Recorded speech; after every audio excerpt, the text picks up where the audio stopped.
Si vous êtes au début de votre apprentissage de la langue russe, je vous invite à visionner cette vidéo. Ici, je vous présente le vocabulaire de base, le vocabulaire qui va vous servir dans toutes les situations de votre apprentissage du russe, mais également si vous partez en voyage ou même vivre en Russie. Je m'appelle Tatiana, je suis formatrice, interprète et traductrice. J'enseigne le russe aux francophones et le français aux russophones. Ces deux activités enrichissent énormément ma façon d'enseigner. J'ai créé la formation Atelier linguistique russe authentique pour vous aider à maîtriser le russe avec des outils pratiques, des exercices interactifs et un suivi personnalisé. Je publie également des livres sur Amazon avec des textes et des exercices conçus pour vous faciliter l'apprentissage de la langue russe. D'ailleurs, vous pouvez m'y suivre pour découvrir mes dernières publications. Si vous voulez apprendre le russe de manière efficace et être soutenu à chaque étape, rejoignez-moi pour suivre cette belle aventure linguistique. Et maintenant, поехали! Si vous êtes débutant en russe et que vous cherchez à apprendre le vocabulaire de base, je vous présente cette vidéo où je vous partage une centaine d'expressions les plus courantes en russe. Cela vous permettrait, dès le départ, d'entretenir une petite conversation avec un russophone. Je vous invite également à lire et à répéter avec moi. Commençons par apprendre à saluer quelqu'un. Приветствие. Salutation. Приветствие. Nous pouvons dire привет. C'est une salutation qu'on dit à un ami, à une personne qu'on tutoie, quelqu'un qu'on connaît bien. Привет. Привет. Nous avons également d'autres salutations. On peut dire здравствуй, c'est également une façon de saluer pour quelqu'un qu'on tutoie, ou alors здравствуйте pour quelqu'un qu'on vous voit ou pour un groupe de personnes. Здравствуй, здравствуйте. Pensez ici que le premier V ne se prononce pas. Здравствуй, здравствуйте. Les mots здравствуй et здравствуйте viennent du mot здоровье, santé. Lorsqu'on dit bonjour à quelqu'un, on souhaite d'être en bonne santé. Ces mots-là, здравствуй et здравствуйте, sont universels, quel que soit le lieu et quel que soit le moment de la journée où vous vous adressez à quelqu'un. Mais on en a d'autres. On peut dire доброе утро. C'est le bonjour qu'on dit surtout le matin. Доброе утро. Доброе утро. N'oubliez pas que le mot утро, c'est du neutre. Donc, доброе a oye à la fin également pour s'accorder au neutre. Vous pouvez dire добрый день. Добрый день. Bonjour. C'est le bonjour qu'on dit dans l'après-midi. Добрый день. Vous voyez bien que le mot добрый a changé de terminaison. Il s'accorde au masculin avec le mot день. Добрый день. Le soir, vous pouvez dire добрый вечер. Bonsoir. Добрый вечер. Le mot вечер est également masculin. C'est pourquoi nous disons добрый avec la même terminaison qu'on utilise avec le mot день. Добрый день, добрый вечер. Relisons encore une fois ensemble cette fiche. Приветствие. Привет. Здравствуй. Здравствуйте. Доброе утро. Добрый день. Добрый вечер. Tout comme en France, les Russes demandent comment ça va. Как дела? Дела, ça vient du mot дело ou alors делать, faire. Une affaire ou le verbe faire. Дело, делать. Как дела? Littéralement, cette question veut dire comment vont les affaires. Как дела? On peut étoffer cette demande en posant la question comment tu vas ou comment vous allez. Как у тебя дела? Littéralement, comment vont les affaires chez toi? Как у тебя дела? Ou alors, on peut dire aussi как у вас дела? Comment vont les affaires chez vous? Как у вас дела? On peut également demander что нового? Quoi de neuf? Что нового? Attention à la terminaison ого qui ne se prononce pas de cette manière-là. Ce serait bien difficile. Vous voyez, on n'articule pas beaucoup en russe. Nous accentuons une voyelle dans un mot. Et le mot что ne se prononce pas Что. Et le mot нового ne se prononce pas de cette manière-là non plus. On dit что нового. On simplifie au maximum la prononciation qu'on puisse avoir des mots. C'est pourquoi la prononciation française est tellement dure pour les russophones. Lisons encore une fois cette fiche. Как дела? Как у тебя дела? Как у вас дела? Что нового? Comment on pourrait répondre à cette question? Tout d'abord, il faut savoir que les Russes vont répondre à votre question la plupart du temps honnêtement. Ça va ou ça va pas. Vous allez savoir à peu près tout sur leur vie privée. Qu'est-ce qui va et qu'est-ce qui ne va pas. C'est pourquoi je propose plusieurs réponses possibles. Avec certaines réponses, vous serez beaucoup plus à l'aise dès le départ. Mais les autres, vous en avez besoin pour comprendre ce que disent les Russes. Alors, vous pouvez répondre super ou alors здорово. Nous voyons bien que super, c'est l'équivalent d'un super anglais. Mais l'équivalent russe de ce mot, c'est здорово. Здорово. Ça vient également du mot здоровье. Tant que la santé va, tout va. Super, здорово. Ensuite, on peut dire classe. Ça ne veut pas dire que c'est chic ou classe, ça veut dire excellent. Classe. Ensuite, on peut dire очень хорошо. Très bien. Очень хорошо. Ou alors всё хорошо. Tout va bien. Всё хорошо. Ou alors plus neutre. Хорошо. Bien. Хорошо. En allant vers le négatif, mais tout de même en restant à mi-chemin, on peut dire неплохо. Pas trop mal. Неплохо. On peut également dire лучше. Si par exemple vous étiez malade et que vous vous sentez mieux. Лучше. En russe, on peut aussi répondre нормально. Ça va. C'est assez neutre. Ni bien, ni mal. Нормально. Relisons encore une fois cette fiche. Super. Здорово. Класс. Очень хорошо. Всё хорошо. Хорошо. Неплохо. Лучше. Нормально. Je vous ai déjà dit que les Russes peuvent vous donner une réponse négative. Dans les réponses négatives, nous avons des possibilités comme не очень, pas trop, ça ne va pas trop bien, не очень. On peut dire ничего особенного, rien de spécial, rien de particulier, ничего особенного. On peut également dire ничего нового. Vous vous souvenez, on posait la question что нового, quoi de neuf? Là, on répond ничего нового, rien de neuf. On peut également répondre как обычно, comme d'habitude, как обычно. Так себе, bof, так себе. Et en descendant vers les abysses des choses qui ne vont pas, on pourrait dire ужасно, c'est terrible, c'est horrible, ужасно. Ou alors, un peu plus à la française, кошмар, кошмар. Relisons encore une fois cette fiche. Не очень, не очень. Ничего особенного, ничего особенного. Ничего нового, ничего нового. Как обычно, как обычно. Так себе, так себе. Ужасно, ужасно. Кошмар, кошмар. Nous continuons et nous allons voir comment on pourrait remercier quelqu'un en russe. Vous connaissez bien évidemment le mot spasiba. Spasiba, merci. Mais il y a un autre que les Russes préfèrent, il veut dire благодарю. Благодарю. Bien évidemment, comme la plupart des mots russes, ils ont un sens caché. Spasiba, ça vient d'une contraction de deux mots. Spasi Бог. Que Dieu te sauve, que Dieu te protège. Благодарю, en revanche, vient des deux mots благо, le bien, дарю, дарить, offrir.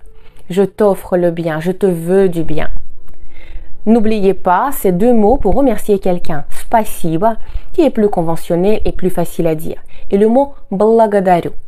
Entraînez-vous avant de pouvoir l'utiliser. Il est vraiment meilleur. On peut dire большое спасибо. Regardez bien, le mot spasiba a O à la fin. Ça veut dire qu'il est du genre neutre. C'est pourquoi on dit большое спасибо et non большой. Ce n'est pas masculin. Si vous faites la mauvaise terminaison à la fin du mot большое, on l'entend et on entend que c'est une faute. On va quand même pas commencer par des fautes, même dans les remerciements. Большое спасибо. On peut dire merci à toi, merci à vous. Спасибо тебе, спасибо вам.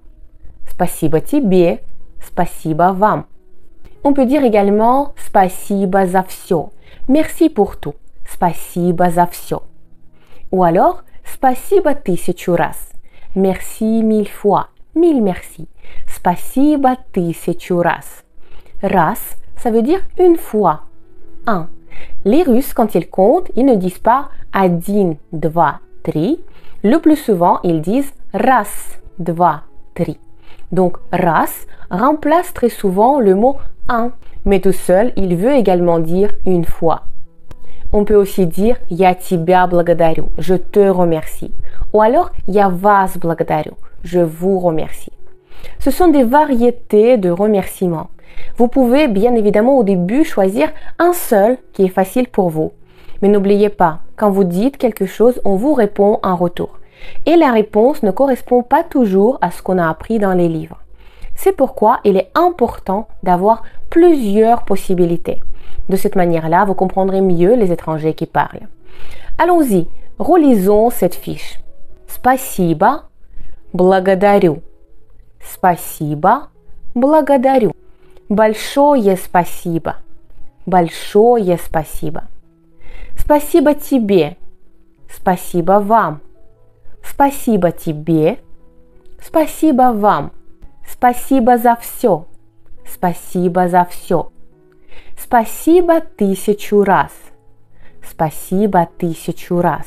Я тебя благодарю. Я тебя благодарю. Я вас благодарю. Я вас благодарю. Qu'est-ce qu'on peut répondre à quelqu'un qui vous a remercié? Vous pouvez évidemment répondre не за что. Dans le sens je t'en prie, je vous en prie, ce n'est rien, de rien, не за что, не за что. Littéralement pas de quoi, не за что. Mais il y a quand même une opinion que lorsqu'on vous remercie, il y a toujours une bonne raison de le faire. C'est pourquoi il ne faut jamais dire ça. Il ne faut jamais dire не за что, même si vous pouvez l'entendre beaucoup tout autour de vous. On vous propose de dire à la place. On peut dire это ерунда. Ce sont des broutilles. Это ерунда. On peut dire к вашим услугам, à votre service.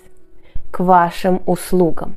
Ce mot-là a quelque chose d'un peu ancien, pourtant ça se dit toujours. Et l'expression peut-être la plus favorable dans cette situation, c'est le mot рад помочь, ravi d'aider, рад помочь, si c'est un homme qui parle, et рада помочь, si c'est une femme qui parle, рада помочь. Ainsi, vous ne dévalorisez pas votre aide. Vous montrez que oui, j'ai aidé, mais ça m'a fait plaisir de contribuer à quelque chose dans votre vie. Reprenons encore une fois les expressions de cette fiche. Не за что. Не за что. Это ерунда. Это ерунда. К вашим услугам. К вашим услугам. Рад помочь. Рад помочь. Рада помочь. Rada помочь. Comment dire comment on s'appelle et également poser la question à quelqu'un d'autre. Tout d'abord, il faut savoir que pour les Russes, lorsqu'on dit « je m'appelle », ce n'est pas exactement ce que l'on dit. On dit « on m'appelle »,« меня зовут »,« меня зовут », « on m'appelle ».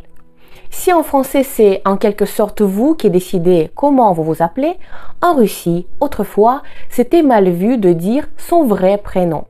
Les gens pensaient qu'on donnait du pouvoir sur nous en donnant notre propre prénom à quelqu'un d'autre.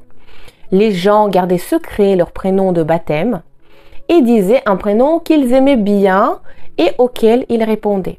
C'est comme s'ils vous disaient « d'autres personnes m'appellent ainsi et toi aussi tu peux ». Меня зовут.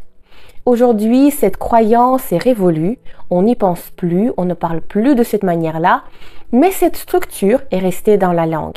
Elle est toujours en personnel. Меня зовут. Pour poser la question comment tu t'appelles ou comment vous vous appelez, on dit как тебя зовут, как вас зовут. Comment on t'appelle, comment on vous appelle. Как тебя зовут, как вас зовут. Bon, l'avantage pour quelqu'un qui apprend le russe, c'est que la conjugaison du verbe ne change pas. Relisons encore une fois les expressions de cette fiche. Меня зовут, меня зовут. Например, меня зовут Татьяна. Je m'appelle Tatiana. Меня зовут Татьяна. Как тебя зовут? Как тебя зовут? Как вас зовут? Как вас зовут? Vous comprenez bien que ce sont des expressions cruciales pour la communication de tous les jours. Qu'est-ce qu'on peut dire à quelqu'un qui s'est présenté à vous? À quelqu'un que vous venez de rencontrer. En français, on dit enchanté. En russe, on dit очень приятно. Littéralement, ça veut dire très agréable. Очень приятно. On peut également répondre рад с тобой познакомиться. Ravi de faire ta connaissance. Ou pour la femme, рада с тобой познакомиться. Рада с тобой познакомиться. Si vous voyez la personne, si c'est dans un cadre officiel, au travail, dans les études, vous dites рад с вами познакомиться. Ravi de faire votre connaissance. Рад с вами познакомиться. Ou alors рада с вами познакомиться. Рада с вами познакомиться. Je vous préciserai dès le départ qu'il vaut mieux apprendre la formule avec un vouvoiement. Les Russes vous voient beaucoup plus. Vous allez vous apercevoir que moi, j'ai souvent du mal à tutoyer quelqu'un. J'ai l'habitude de montrer à travers le vouvoiement tout mon respect. Ça ne veut pas dire que quand on tutoie, on ne respecte pas. Mais un vouvoiement pour une personne qui n'est pas proche de moi, c'est quelque chose de tout à fait naturel. Et donc, ne le prenez pas mal. C'est juste que je montre là tout mon respect envers vous. Donc, focalisez-vous surtout sur les expressions où on vous voit. Ce sera vraiment nécessaire en russe.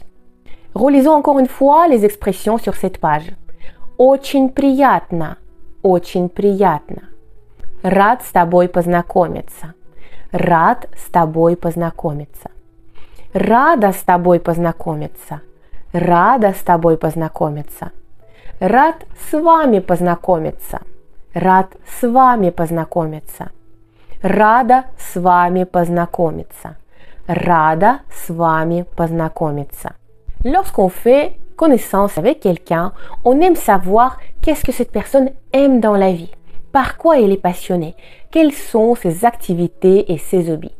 Donc le mot hobby, c'est hobby en russe. Évidemment, on voit que l'anglais a encore frappé. Hobby, hobby. On prononce le ch beaucoup plus fort que même en anglais. Et le b, on entend bien qu'il y en a deux. Hobby. Vous pouvez poser la question что вы любите? Qu'est-ce que vous aimez? Что вы любите? Lorsqu'on est débutant, il est plus facile par la suite de répondre en utilisant un infinitif. J'aime lire, j'aime courir, j'aime danser, j'aime cuisiner et ainsi de suite. Ça vous permet de parler de manière plus simple, sans conjuguer et sans chercher des mots compliqués qu'il faut encore accorder dans la question. Ça sera la réponse la plus simple. Что вы любите? On peut dire что вам нравится? Qu'est-ce qui vous plaît? Ici, le sujet de la phrase, c'est l'activité qui vous plaît. Что вам нравится? Какие у вас увлечения? Quelles sont vos passions? Какие у вас увлечения? Какие у вас хобби? Quels sont vos hobbies? Какие у вас хобби? On peut tutoyer quelqu'un, on peut dire что ты любишь? Что ты любишь? Что тебе нравится? Что тебе нравится? Ou alors какие у тебя увлечения? Какие у тебя увлечения? Ou alors какие у тебя хобби? Какие у тебя хобби? Relisons encore une fois cette fiche. Что вы любите? Что вы любите? Что вам нравится? Что вам нравится? Какие у вас увлечения? Какие у вас увлечения? Какие у вас hobby? Какие у вас hobby? Pour parler des choses qui vous plaisent, vous allez dire мне нравится, me plaît, il me plaît. Мне нравится рисовать. Lorsque vous utilisez ici l'infinitif, c'est bien plus simple pour vous. Ou alors, vous pouvez dire я люблю, j'aime, я люблю. Vous pouvez également dire я обожаю, j'adore, я обожаю. Quelques suggestions. Читать, lire, читать. Готовить, cuisiner, готовить. Путешествовать, voyager, путешествовать. À vous de chercher d'autres infinitifs qui pourraient refléter vos passions. Relisons encore une fois. Мне нравится, мне нравится. Я люблю, я люблю. Я обожаю, я обожаю. Читать, читать. Готовить, готовить. Путешествовать, путешествовать. Vous pouvez également répondre я интересуюсь. Je m'intéresse à quelque chose. Я интересуюсь.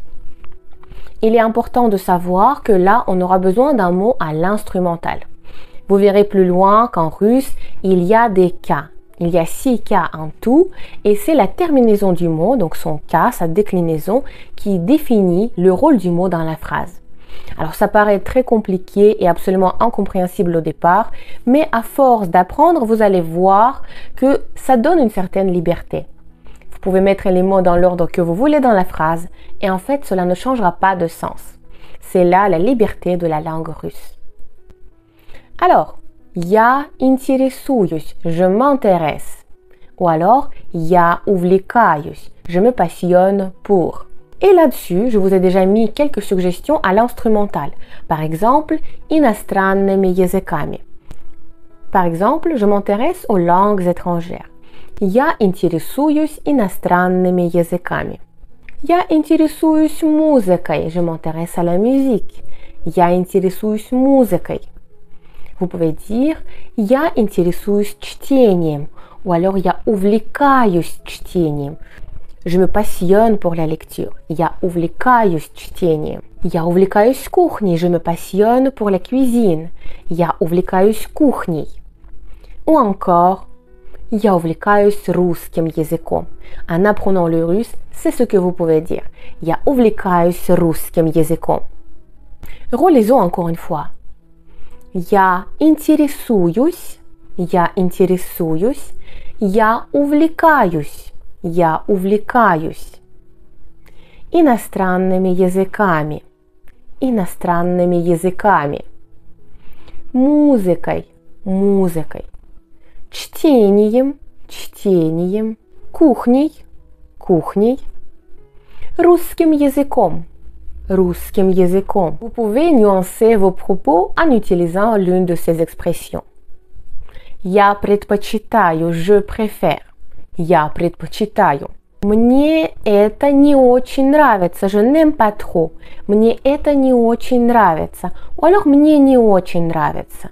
Ou alors on peut dire même мне не очень. Je n'aime pas trop. Мне не очень. Я не люблю. Je n'aime pas. Я не люблю. Я совсем не люблю. Je n'aime pas du tout. Я совсем не люблю. Я терпеть не могу. Je ne supporte pas. Я терпеть не могу. Я ненавижу, je déteste. Я ненавижу. Relisons encore une fois. Я предпочитаю. Я предпочитаю. Мне не очень нравится. Мне не очень нравится. Я не люблю. Я не люблю. Я совсем не люблю. Я совсем не люблю. Я терпеть не могу. Я терпеть не могу.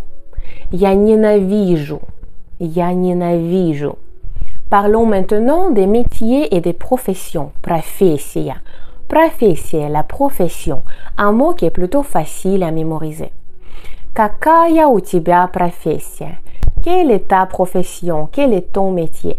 Какая у тебя профессия? Какая у вас профессия? Quel est votre métier? Quelle est votre profession? Какая у вас профессия? On peut demander где ты работаешь? Où travailles-tu? Где ты работаешь? Ou alors где вы работаете? Где вы работаете? Чем ты занимаешься в жизни? Qu'est-ce que tu fais dans la vie? Чем ты занимаешься в жизни? On peut également le dire en vous voyant quelqu'un. Чем вы занимаетесь в жизни? Чем вы занимаетесь в жизни? Certes, notre métier, ce n'est pas ce qui nous définit complètement, mais il empiète tellement sur nous, il impacte tellement notre vie que c'est une question qui revient souvent. Je vous conseille d'y réfléchir d'avance, recherchez votre métier pour en parler, pour savoir quoi répondre à ce type de questions. Relisons encore une fois cette fiche. Какая у тебя профессия? Какая у тебя профессия? Какая у вас профессия?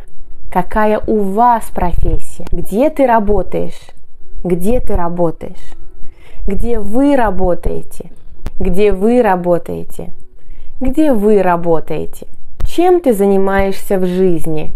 Чем ты занимаешься в жизни? Чем вы занимаетесь в жизни? Чем вы занимаетесь в жизни? Comment répondre à propos du métier? Vous allez dire я plus directement le métier. Il n'y a pas de verbe être, il n'y a pas d'article. La phrase est beaucoup plus courte et plus simple. Par exemple, я врач. Я врач, je suis médecin. Я работаю врачом, je travaille en tant que médecin. Ici, ça demande, ça nécessite l'instrumental. Si vous n'êtes pas sûr, utilisez la première formule. Vous pouvez parler du lieu où vous travaillez. Я работаю в больнице. В nécessite de locatif après. Я работаю в больнице. Je travaille à l'hôpital. Я работаю на себя. Je travaille à mon compte. Littéralement, je travaille pour moi. Я работаю на себя. Relisons encore une fois ces réponses. Я, профессия, я врач, я врач. Я работаю врачом. Я работаю врачом. Я работаю в больнице. Я работаю в больнице. Я работаю на себя. Я работаю на себя. Et pour terminer, nous allons voir de quelle manière nous pourrions exprimer notre opinion. Мнение, l'opinion, мнение. Что вы думаете о? Что вы думаете о? Là, on écrit au, on demande l'utilisation du locatif. Pensez à quelque chose, pensez de quelque chose, avoir une opinion au sujet de. Что вы думаете о путешествиях? Que pensez-vous des voyages? Что вы думаете о путешествиях? Что ты думаешь? Qu'est-ce que tu penses? Что ты думаешь? Что ты думаешь о путешествиях? Что ты думаешь о путешествиях? Вы согласны? Êtes-vous d'accord? Вы согласны? On peut dire aussi au masculin. Ты согласен? Es-tu d'accord? Ты согласен? Ou sinon au féminin. Ты согласна? Ты согласна? Вы за или против? Vous êtes pour ou contre? Ou alors ты за или против? Es-tu pour ou contre?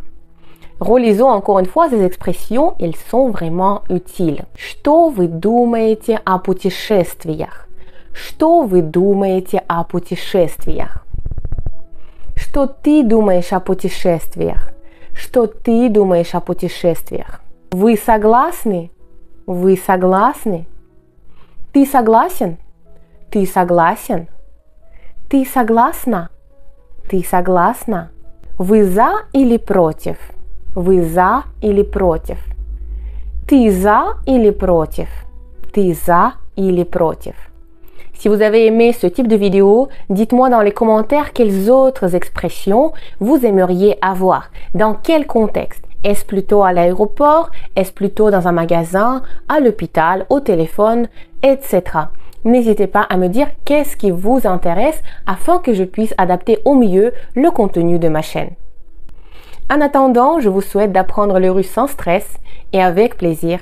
Et n'oubliez pas que grâce à ça, vous allez atteindre des résultats remarquables.